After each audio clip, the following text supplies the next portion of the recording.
Merci Et beaucoup. eh ben, de rien, un énorme merci. Alors, la personne suivante que j'ai invitée, il s'appelle Luc Laforêt. Là, je montre son livre à l'écran. Luc, Bonjour. bien le bonjour. Alors là, ça s'appelle la crise terminale du capitalisme. Alors, c'est bien parce que finalement, ça va enchaîner un peu avec ce que vient de nous dire mon ami Philippe, parce que de toute façon, l'Occident est en plein déclin, donc le capitalisme est en train de sombrer. Donc, je trouve que ça va faire un excellent lien. Je lis la quatrième de couverture et après, eh bien après, je vous pose des questions, il n'y a pas de souci.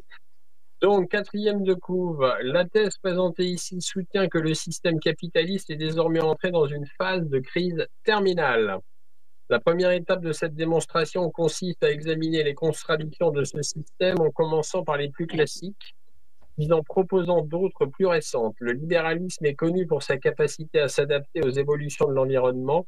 Il engendre aussi une multitude de contournements ont été mis en place au fil du temps afin de traiter ces contradictions. C'est ce qui est analysé dans un deuxième temps. Cependant, ces contournements ne peuvent pas complètement éliminer ces contradictions. En outre, ces palliatifs génèrent eux-mêmes des effets néfastes. Cette conjonction étant toxique au point de rendre non durable le système capitaliste en lui-même, ainsi que les civilisations l'hébergeant. La dernière partie traite de cette issue tragique. Alors Luc, je sais que vous avez fondé en 2020 une initiative qui s'appelle Une perspective, la sixième République. Je crois que je vous avais déjà invité il y a à peu près une petite année de cela pour un livre déjà à l'époque que vous aviez publié. Un Voilà. roman à l'époque. Le but, c'est la vie. La métamorphose des moutons. Voilà, c'est ça. C'était Ça y est, un roman d'anticipation politique. voilà, ça me Ouais. revient. C'est vrai, et c'est vrai que j'avais un peu oublié depuis parce que j'en ai vu passer des livres depuis, mais ça y est, ça me revient. Bon, bah, Luc, euh, il y a beaucoup de choses déjà qui est expliquées dans la quatrième de couve. Donc, moi, je partage complètement cette idée et cette analyse comme quoi le capitalisme est rentré vraiment dans une phase de crise terminale. Malheureusement, qui dit rentrer dans en crise terminale dit peut-être des soubresauts et voilà. Et comment ça va nous retomber dessus, ça c'est peut-être pas évident. Bon, Luc, je vous cède la parole. Vous allez nous expliquer un petit peu donc ce livre, la crise terminale, pardon, du capitalisme. À vous de jouer. Effectivement, Claude, ça tombe très bien que ce soit après Philippe Brocker, parce que c'est tout à fait dans le prolongement et je dirais c'est complètement raccord pour, disons, dézoomer là, sur son livre Zoom et en donne des éléments factuels. Moi, je fais un zoom arrière pour essayer de comprendre et d'essayer de partir d'une analyse réaliste de la crise. C'est-à-dire l'idée, c'est de pas sombrer d'une part dans l'impressionnisme, donc on a l'impression qu'il y a ci qui se passe ou autre chose qui se passe, donc d'essayer d'être sur quelque chose de réel, de regarder le réel tel qu'il est, sans se faire plaisir, je dirais, sans se bercer d'illusions d'une part, et puis d'autre part d'éviter le piège que j'appelle de l'extrême complotisme, qui était un peu comme le gauchisme à une certaine époque par rapport au Parti communiste, qui décrédibilise, à mon sens, je le crois, notre combat de résistance. Donc, d'essayer justement d'avoir les deux pieds sur terre, tout simplement, et de se baser que sur des éléments qui sont vérifiables, documentés, sourcés et incontestables dans leur réalité. Donc ça, c'était un parti pris de départ, ce qui m'a fait que j'ai écarté, d'ailleurs, je l'explique dans le livre, un certain nombre de contradictions et de contournements, volontairement, parce qu'ils ne permettent pas d'asseoir suffisamment, ils sont parfois contestés, donc je ne les ai pas retenus, je n'ai retenu que les choses qui étaient incontestables. Parce que le but de dire, c'est de montrer justement que le capitalisme est en phase terminale. Oui, de toute façon, Parce que beaucoup de gens le disent, surtout dans les milieux de gauche, etc., et depuis longtemps d'ailleurs, mais de démonstration, en fait, j'en ai pas trouvé. Hein, vraiment de démonstration en disant, ben voilà, il y a tel élément, tel élément, tel élément, et ça peut pas durer éternellement comme ça. Ça aboutit à des situations qui nous mènent, ce que moi j'appelle la barbarie, vers la barbarie, et donc ce n'est pas durable en tant que tel. On voit bien enfin, ce qu'expliquait Philippe, on voit bien que c'est une trajectoire qui est nihiliste, qui est délétère totalement et qui n'est pas stable, qui n'est pas durable. Sachant que la guerre est souvent, justement, c'est une des conclusions de ce livre, est souvent une des échappatoires aux crises du capitalisme. Mais aujourd'hui, ce qu'on vit avec Macron, avec la crise gouvernementale, qu'on vit en France, mais il faut savoir que cette crise politique, qui est la résultante de la crise économique et sociale et du capitalisme, elle est partout, un petit peu partout en Europe, aux États-Unis, on le voit surtout en Europe de l'Est, avec les magouilles qu'ils sont obligés de faire en Roumanie pour empêcher des nationalistes d'arriver au pouvoir. Ils sont vraiment dans cette situation. Donc, ça, c'était vraiment important d'essayer de démontrer de façon incontestable, justement, qu'on arrivait à une situation qui n'était pas durable. D'autre part, l'idée, c'est aussi de ne pas partir de zéro. C'est-à-dire, moi, je dirais, la démarche réaliste, c'est aussi de ne pas vouloir tout réinventer. C'est que c'est très à la mode aujourd'hui dans cette vague. Mais c'est au contraire de s'appuyer sur plein d'auteurs qui ont déjà travaillé sur tous ces sujets, de s'appuyer sur le résultat de leurs travaux, plutôt que de se croire que moi, je suis le plus intelligent, le plus fort, etc. Et je vais tout vous démontrer là où vous avez échoué. Non. S'appuyer sur des bases solides, sur des penseurs solides qui ont déjà fait un certain nombre de démonstrations et s'appuyer sur ces démonstrations. Donc, l'idée, c'est finalement d'expliquer le fonctionnement du système, de pourquoi est-ce que Israël, par exemple, agit ainsi, et qu'est-ce que c'est qu'Israël, hein. Est-ce que c'est le chien qui remue la queue ou la queue qui remue le chien, par exemple? Bon, on le trouvera notamment dans l'addendum que j'ai relu d'ailleurs aujourd'hui de ce petit ouvrage assez court. Donc, expliquer et articuler ce que l'on observe. Et j'ai la prétention de dire que, en fait, on arrive à comprendre tout ce qui se passe dans le monde avec ce petit livre. Si on analyse ce petit livre, et qui est en fait qu'une annexe d'un ouvrage beaucoup plus important sur lequel j'essaie de travailler, qui s'appelle « Accepter la négantropie », qui donne justement une perspective. Parce que partir d'un bon constat, d'une bonne analyse, ça me semble tout à fait indispensable, nécessaire pour définir l'orientation à privilégier.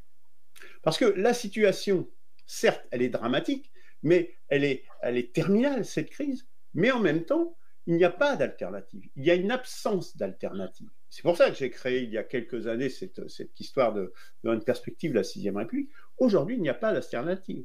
Et c'est d'ailleurs ce qui permet à Macron son arrogance. Malgré une crise sans précédent, je dirais, mais un peu partout, comme je disais tout à l'heure, il se permet d'être arrogant. Pourquoi il peut se permettre d'être arrogant? Parce qu'il n'y a plus d'alternative. Les alternatives ont été décrédibilisées.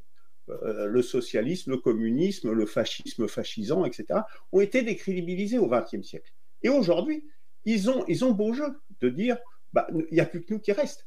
C'est un petit peu l'analyse que fait Douguin, Alexandre Douguin, un des penseurs russes, justement, qui dit on a besoin d'une 4e théorie politique. Et donc, c'est ce à quoi on a travaillé avec les gens qui m'entourent, à ce qu'on appelle, nous, la 4e voie. Parce qu'il ne faut pas se tromper. Il y a une chose quand même qui est très importante. J'ai lu, par exemple, récemment des articles et puis il y a beaucoup de gens qui disent ça, la Russie a déjà gagné la guerre, donc de Régis de Castelnau, la Russie a gagné la guerre, etc. etc. Il faut faire attention à ça. Il n'y a pas vraiment d'alternative. Quel est le système alternatif que propose la Russie, que propose Poutine, que propose la Chine aussi, etc. etc. Le moins que l'on puisse dire, c'est qu'il ne suscite pas l'adhésion. Il suscite une certaine adhésion, mais il ne suscite pas une adhésion fondamentale. Je vous rappelle par exemple le communisme à une certaine époque au XXe siècle, il suscitait un engouement, une adhésion. C'est ça une adhésion. Vous voyez ce que je veux dire? Ça, on n'a pas ce phénomène. Même le fascisme, d'une certaine manière, Hitler, Mussolini, ils suscitaient aussi une adhésion. Vous voyez ce que je veux dire? Et même des gens comme De Gaulle ont suscité une adhésion. Moi, ce que j'appelle la 3e voie plus, ils suscitaient également une adhésion. Aujourd'hui, rien de tel, je dirais. Il y a, en Russie, certes, Poutine, il est soutenu, hein, c'est pas du tout ce que je veux dire, mais il ne faut pas se tromper non plus, c'est que la Russie, elle est sur le reculoir. Elle a perdu déjà, l'URSS a été démantelée. Elle a perdu. Après avoir gagné la guerre en Syrie, elle a perdu la paix. J'y reviendrai. L'attitude de l'Azerbaïdjan, de l'Arménie, l'expansion de l'OTAN et de l'UE. L'ancienne, je dirais, sphère d'influence de la Russie a complètement été phagocytée par l'OTAN et l'UE. Ça, c'est un fait. Hein. La Pologne, aujourd'hui, elle ne veut plus s'allier avec la Russie, etc. etc. Et, je dirais, le paroxysme, c'est évidemment l'Ukraine.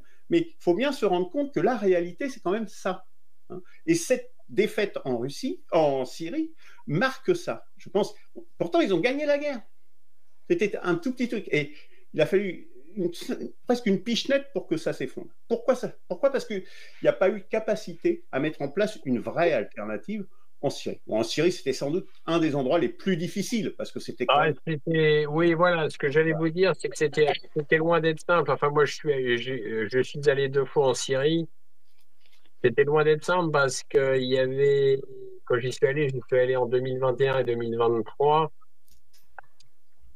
Il y avait quand même une inflation, mais c'était insoutenable. C'est-à-dire qu'à un moment donné, je suis revenu d'ailleurs avec un billet de 2000 livres syriennes.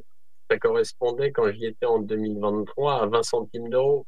Il fallait une pile de billets en Syrie pour arriver à acheter un morceau de pain. Sans compter que malheureusement, il y a eu la corruption au niveau de certains officiers. Et donc, les payes des soldats, enfin, c'était compliqué. Disons que la Syrie, c'est un pays qui, malheureusement, après 14 ans de guerre et surtout d'embargo, parce qu'en fait, l'embargo qui pèse sur le peuple syrien, il vient à peine d'être levé, me semble-t-il. On va pas dire grâce au nouveau libérateur, hein, parce que ça, lui, non, certainement pas. Mais je veux dire, enfin l'embargo va se lever. Alors, c'est vrai, quand on a un peuple sous embargo où il n'y avait pas de produits de première nécessité, pas de médicaments, hein. La nourriture, bah, ils produisaient eux-mêmes, mais enfin quand même, quoi. Non, mais c'est un peu compliqué quand même. Voilà, bah, je faisais juste une petite aparté, mais Ah ben, je suis complètement d'accord avec ça. C'est pour ça que je dis, j'ai pondéré ça par le fait que c'était difficile la Syrie. Par exemple, Cuba, qui est dans une situation assez similaire avec un embargo, bah, c'est une île, c'est plus facile. Or que là, il était complètement enclavé quelque part entre la Tunisie, la Turquie, pardon. Et bombardé. Enclavé et bombardé. Il faut quand même pas oublier voilà, il faut quand même pas oublier qu'Israël bombardait sans arrêt la Syrie. Ouais.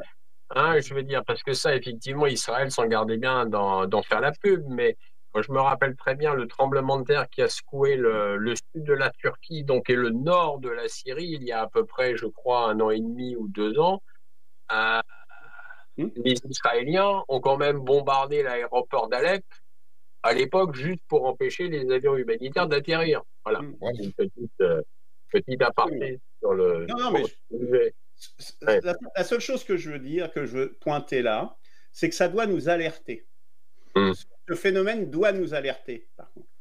C'est-à-dire, peut-être que Bachar el-Assad aurait pu, quand il est arrivé au pouvoir, instaurer une alternative, justement, une autre voie. Vous voyez ce que je veux dire? Quand il est arrivé, je crois que c'est en 2002 ou 2003, il est arrivé au pouvoir, il aurait peut-être pu prendre une autre voie. Mais cette alternative, elle n'existe pas aujourd'hui. Enfin, nous, on essaye d'en porter une, mais elle n'existe pas aujourd'hui. Et je pense que c'est très important de ne pas se raconter l'histoire, de regarder les choses telles qu'elles sont. Parce que ça, c'est la réalité. Ce que je dis là, c'est juste la réalité. Hein. C'est pas, non. Et donc, et ça, du coup, ça empêche, je dirais, un rebond durable. Le fait de ne pas avoir une alternative. Et quelque part, du coup, qu'est-ce que ça fait, ça? Ça laisse le monopole de l'avenir au néolibéralisme. Aujourd'hui, on parle d'avenir dans le monde entier. Le seul qui propose une trajectoire d'avenir, mais c'est Hariri. Enfin, je ne sais pas si ça parle aux gens. Hariri, qui est un philosophe israélien, etc. Voilà, c'est eux qui proposent un avenir. Vous voyez, c'est ça la situation. De notre côté, la résistance, on ne propose pas un avenir. Et c'est, je pense, aussi, c'est lié au blocage, je pense qu'il y a beaucoup de blocages idéologiques, tant à gauche qu'à droite. Il y a vraiment beaucoup de blocages idéologiques. Et tant qu'on ne sera pas sorti de ces blocages, de ces illusions, je dirais, on n'arrivera pas à proposer une alternative. Et je pense que c'est, nous, on a choisi maintenant d'essayer de se tourner plus vers la jeunesse, parce que je pense que la génération Z ambitieuse, là, qu'on voit se démultiplier un peu à droite à gauche, hein, même s'il peut y avoir sans doute des manipulations, comme il y en a eu à l'époque des printemps arabes, ça ne veut pas dire qu'il n'y a pas quand même des choses qui passent. Au Maroc, je ne pense pas que ça soit l'impérialisme américain qui soit à la manœuvre, par exemple, hein, puisque le Maroc est complètement aligné sur Israël et sur les USA, donc, et sur la France. Donc, je pense qu'il faut, c'est vraiment ça dont nous avons besoin, c'est d'une alternative. Donc voilà ce que je, et donc c'est une des raisons de l'écriture de cet ouvrage qui pose les bases, je dirais, d'une alternative plus large sur laquelle nous travaillons. Voilà. Il est publié où? J'ai pas tout saisi votre ouvrage, Luc. Alors, Il est disponible sur Amazon ou? il est sur Amazon en version électronique ou papier. Il est Oui. sur Book Edition, à la Ah, d'accord. FNAC. Et puis voilà. Et puis on peut nous le commander directement sur le site. Il y a une page dédiée, hein. D'accord. Et puis D'accord, ceux qui d'accord, voudraient d'accord. en savoir un peu plus sur ce qu'on appelle la quatrième voie, il y a une proclamation là qui tient en une page sur le site, un site qui s'appelle via4.net. Pardon, le site s'appelle comment? Via4, VIA Ah, 4, le chiffre, .net. ouais, point net. D'accord. OK.